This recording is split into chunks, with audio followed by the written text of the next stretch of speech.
Hello learners of all ages, my name is Mr. Montgomery. I teach 4th and 5th grade math, and today we're going to be learning about multi-step problems using multiplication and division.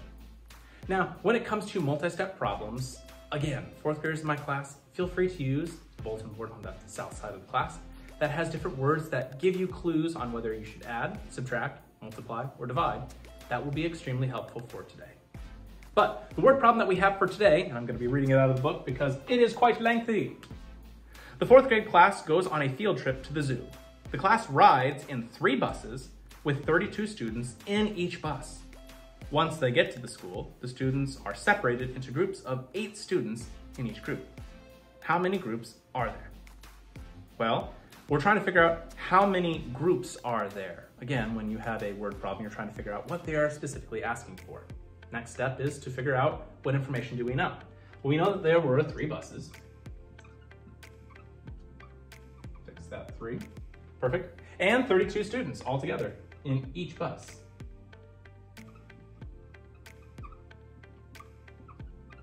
Per bus. All right. And once they got to the zoo, the students were separated into groups of 8.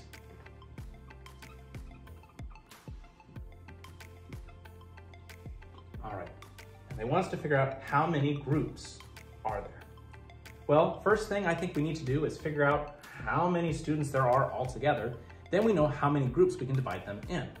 Well, if I have 3 buses and on each bus there are 32 students, I have a bus here, a bus here, and a bus here, and each one has 32 students. Well, hang on, that's 3 groups of 32. That's kind of like saying 3 times 32. Well, let's figure out 3 times 32. I'm gonna put my 3 down here. We're gonna multiply. We're gonna start with our ones place. 3 times 2 is 6, and 3 times 3 is 9. So we have 96 students that we're gonna be dividing into groups of 8. Well, hang on. Dividing into groups and equal groups, that's division. So far we've had, let's see, 3 times 32 divided by 8. So that's what we're trying to follow. Let's figure out what 96 divided by 8 is. All right, so 96 divided by 8. Well, with our division, we always start with how many times can 8 go into the first digit. 8 can go into 9 one time. 8 times 1 is 8. And if I subtract, I have 1 left over. I'm gonna bring down my next digit. I have 6 brought down, which means I have 16 left over. 8 can go into 16. Yeah, that's right, 2 times. 8 times 2 is 16.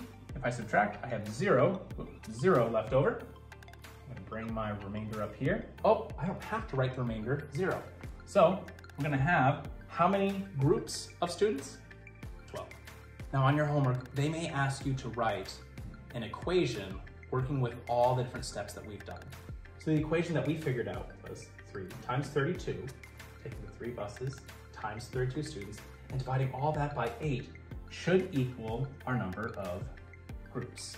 We figured out that G equals 12 groups.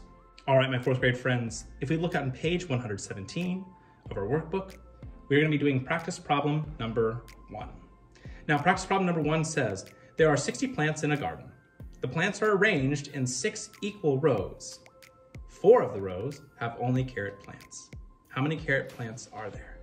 Well, we're gonna be looking to figure out how many carrot plants there are. Next, we're gonna be writing down the information that we know.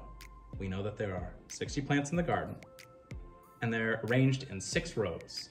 And 4 of those rows are carrot plants.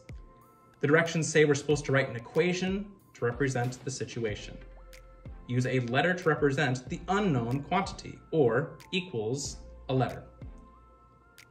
And Mr. Montgomery also is going to add one more step. He wants you to figure out how many carrots there are. So solve the equation to answer the question. If you have any questions, make sure that you ask them when you bring this to class tomorrow.